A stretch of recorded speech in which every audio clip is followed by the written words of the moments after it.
كيك من غير بيض ولا لبن علشان نعمل منه جاتوه العلبة ده. جاتوه حلو جدا واقتصادي جدا جدا. اخواتي الغاليين، لايك شير اشتراك في قناة روشا ابراهيم شيف الواحد. نسمي الله. اول حاجة هاخد الصينية المستطيلة دي اللي هي اكبر مقاس. لو احنا ما عندناش صاج بتاع الخبز في البيت بتاع التورت، وبعدين احط فيه مادة دهنية سواء ده سمنة او زيت، وهوزعها كويس جدا في الصينية قبل ما الزق ورقة الزبدة. ورقة الزبدة ضرورية جدا جدا يا جماعة عشان الكيكة دي بتبقى سايلة، وعلشان نعرف نقلبها وتتقلب معانا بسهولة. هشغل الفرن بتاعي على 180 درجة، وبعدين هنزل بكوبايتين ونص من الدقيق، وهوحد المج اللي انا هشتغل بيه، المج اللي هو 200 مللي. هنزل عليهم كمان بمعلقتين كبار من النشا، لان الدقيق ده دقيق متعدد الاغراض. وبعدين كمان هنزل عليهم بباكو بيكنج باودر او كيك شيف، وهنخل المكونات اللي معايا دي 3 مرات، وكمان ذرة ملح.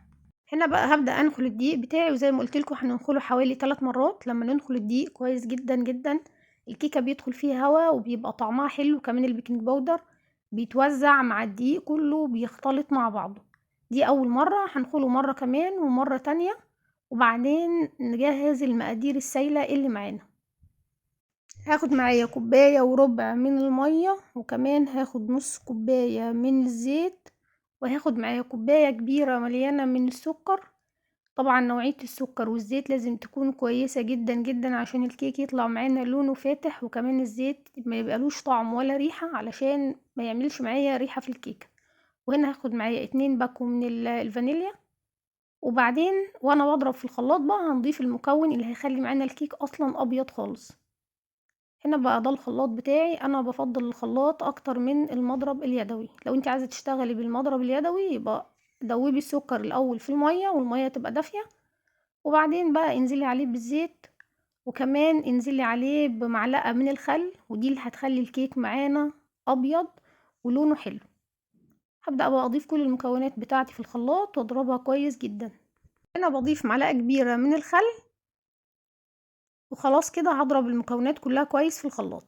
هنا بقى نزلت بالدقيق شوية شوية، وابدأ اقلب بالمضرب اليدوي كويس جدا. لو لاحظتوا يا جماعة الكيك ده الخليط بتاعه قوامه سايل، مش زي الكيك العادي اللي هو بيبقى بالبيض، علشان محدش بس يعمله ويقول ان فيه مشكلة. لا، هو بيبقى قوامه سايل، وكمان هو كمان بيقعد فترة اطول في الفرن.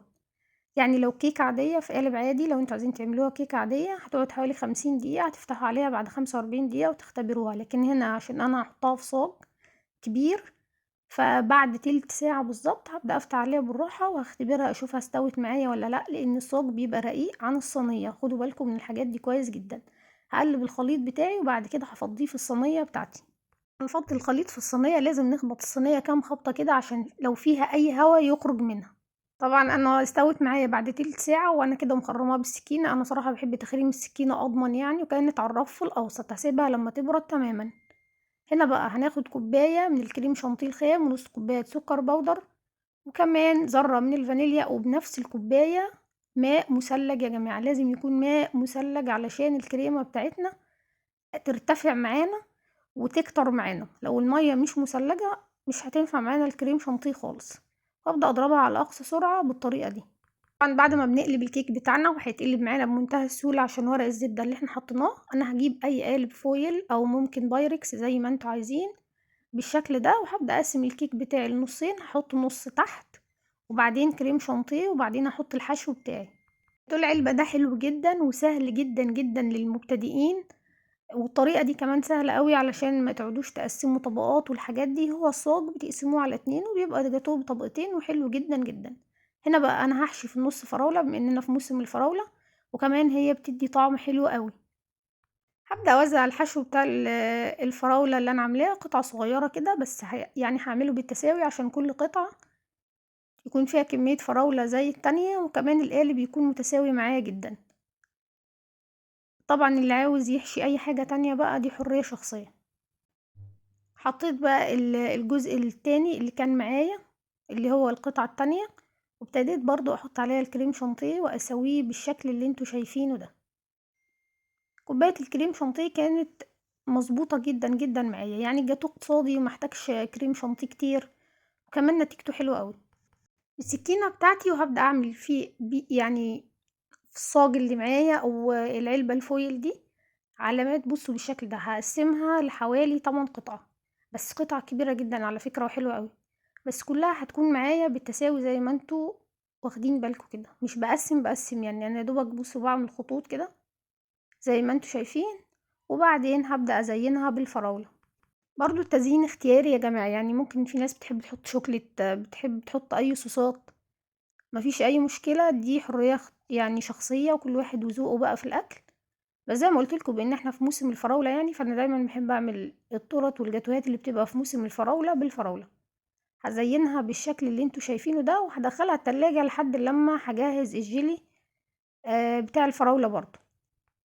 هناخد هنا طريقة عمل الجيلي بقى المظبوط خالص. هناخد هنا باكو الجيلي، مش هاخد عليه كوباية ربع لتر مية زي ما مكتوب على الباكو بتاعه، لا، هاخد كوباية اصغر شوية، يعني هقلل حجم المية خالص علشان يطلع معايا مظبوط ويتماسك معايا بسرعة. اول كوباية معايا دي كوباية مية مغلية جدا، يعني من النار او من الكتل على طول على طول على الجيلي، علشان اضمن ان هو داب معايا تماما. الناس اللي بتحب تحط له سكر ممكن تضيفوا سكر، احنا مش هناخد طبعا الكمية كلها، احنا بس هناخد جزء منها للزينة، وكمان بيدي طعم حلو قوي. فهنقلبه كويس جدا، وبعدين هنزل عليه بكوباية من الماء المثلج. انا سقيتها بس من الجناب وخدت شويه كده على الوش، لان انا بحب طعمها كده جدا، بيبقى طعمها حلو. هنا بقى سبتها حوالي 4 ساعات في التلاجة، وده كان شكلها بعد ما طلعتها، ميكس الجيلي مع الكريمه مع الكيك، بجد طعمها خرافي. جربوها بالطريقه دي وهتعجبكم جدا جدا.